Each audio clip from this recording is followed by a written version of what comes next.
पर कोई काम ठीक नहीं होगा। परिवार में भी एक पिता का हुक्म चलता है तो काम काज ठीक चलता है। नहीं सुनोगे और हुल्लाबाजी करोगे तो क्या पढ़ाई कर सकोगे। यही कारण है कि आज सारी व्यवस्था गड़बड़ा गई। मेरी बातों को छोड़ दो और घरों घरों में देखो कि आजकल क्या हो रहा है। गुरु और नाम भक्ति, दोस्त यार से नाता जुड़ा, परमात्मा से छूट गया। संसार से हम लोग एक तरफ की यात्रा कर रहे हैं, इसलिए हमको समझना चाहिए कि यात्रा कैसे करना है। पहले पहल जब हमने संसार में प्रवेश किया तब से दोस्त यार से नाता हुआ, परमात्मा से नाता छूट गया। एक जगह से प्रेम हटकर दूसरे जगह चला गया। परमात्मा को छोड़कर संसार से जो प्रेम किया वह प्रेम व्यर्थ है, क्योंकि जिस घाट पर बैठकर हमने परमात्मा को याद किया उससे प्यार छिपा है।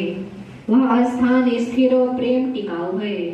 प्रभु के याद करने वाले से प्रेम किया जाए तो प्रभु की याद आएगी।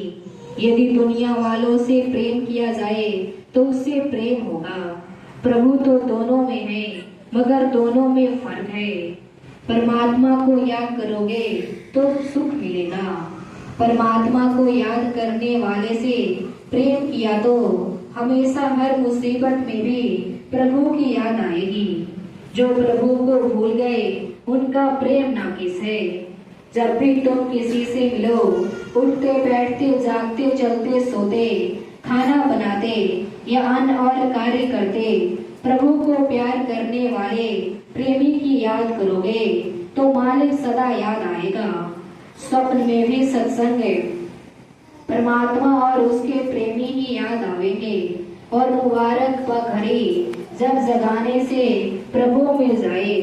महात्मा यही कहते हैं कि जागते सोते सदा होश में रहो और उसकी याद करो जो प्रभु सब जानता है। गुरु की महिमा बिना प्रेमी के पास बैठे नहीं जान सकते।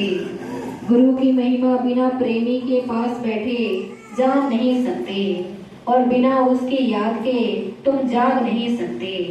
दृष्टि खुले आकाशवाणी सुनाई पड़ी और सूरत जाग जाए। अंधेरे में सोई सूरत कितनी प्रेमी आशिक और भक्त जन के पास बैठे तो वही याद दिलाएगा और प्रभु तक पहुंचाएगा। हमको अंदर से प्रेम होना चाहिए। बाहरी शरीर का प्रेम क्षणिक है। कुटुंब परिवार इसलिए छूट जाता है कि वह क्षणिक और अस्थायी होता है। जब उसके प्रेम में पहुंच जाओगे तो चलते फिरते वही प्रेम मिलेगा। और जब तक हर समय महात्मा की याद नहीं आ सकती, वह सोच लो कि हम मार्ग भूल गए, मार्ग छूट गया, हम भटक गए। महात्मा कहते हैं कि तुम मेरे पास आओ, उस प्रेमी के पीछे आओ, मैं तुमको निश्चित स्थान पर पहुंचा दूंगा।